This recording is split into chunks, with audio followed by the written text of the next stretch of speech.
Member for Esquimalt-Metchosin. Thank you very much, Honourable Speaker, and I'm happy to rise and respond to the member's comments this morning. So it's very interesting when you, if you look at the substance of this motion, fiscal restraint to protect future generations from the burden of today's economies, essentially.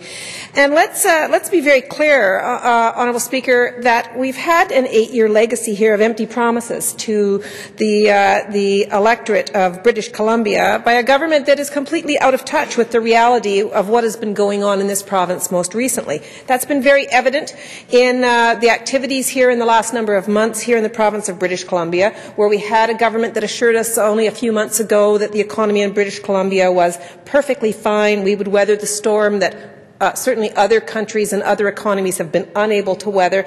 They seem completely in denial of the reality of what was happening outside of this province, and then suddenly came late to the game here with a declaration that we were going to go into a deficit budget and that we in fact were going to be affected. And Honourable Speaker, we see every single day more and more evidence that this will have huge ramifications on the economy of British Columbia for much longer than the government seemed able to either acknowledge or seems prepared for.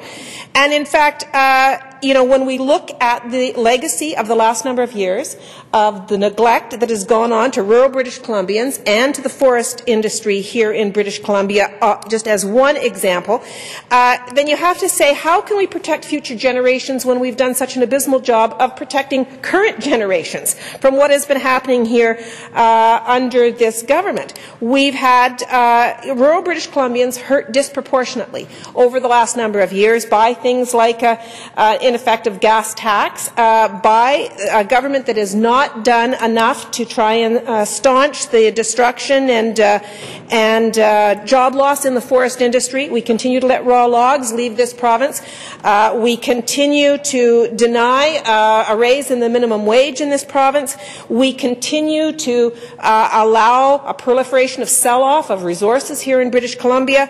Our hydro, our rivers, our ferries, the agricultural land reserve is not being protected. Forest lands are being turned into fodder and cash for corporations. So it seems to me, Honourable Speaker, if we're going to talk legitimately about protecting future generations, we have to talk about protecting what's happening here in British Columbia now. Because I will tell you, with no resources left in public hands in this province, there will be nothing to protect for future generations. It will be gone. The sell-off and giveaway that's been going on in this province over the last 8 years is absolutely appalling, and if we're going to protect future generations, we have got to staunch right now the sell-off of this province to corporations and make sure that, in the future, our hydro is not something that we purchase back from some corporate head down in California and repurchase our own power through a privatization scheme.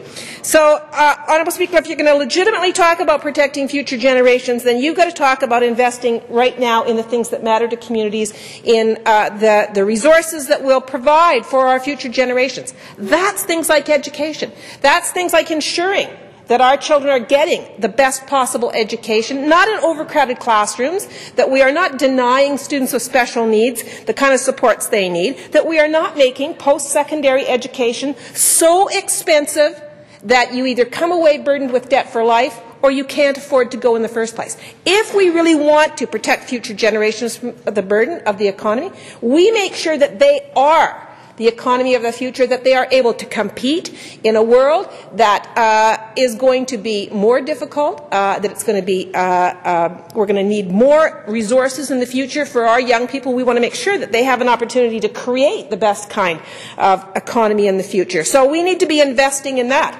not making life more difficult. We need to invest in families and make sure that they're not struggling, that they are not, in fact, having to go into debt, or that they are not just barely getting by payday to payday. We've got to make sure that life is more affordable for them. We've got to invest now in British Columbia in order to protect future generations. I don't see that happening with this government. In fact, I see an entirely different agenda at play here.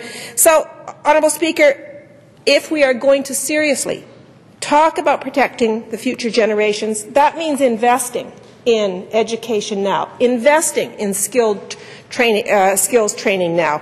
Investing in keeping resources in British Columbia for British Columbians and making sure there is something for our future generations to access for work.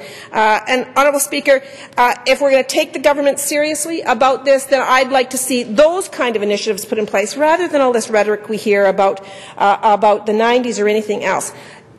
Honourable Speaker, if we want to make sure that the future generations are protected, and listen, I have grandchildren that I want them to be able to have a life here in British Columbia in the future. I want them to be able to enjoy the same things that we have as generations here in British Columbia. That means preserving our resources, our parks, our agricultural land reserve, and making sure that those things are there to benefit the future generations. Honourable Speaker, we can't allow a sell-off and give away. We've got to stop that now. That's a real investment in future generations, and I would hope that the government will think more about what they're doing today rather than long-term, what might happen in the future.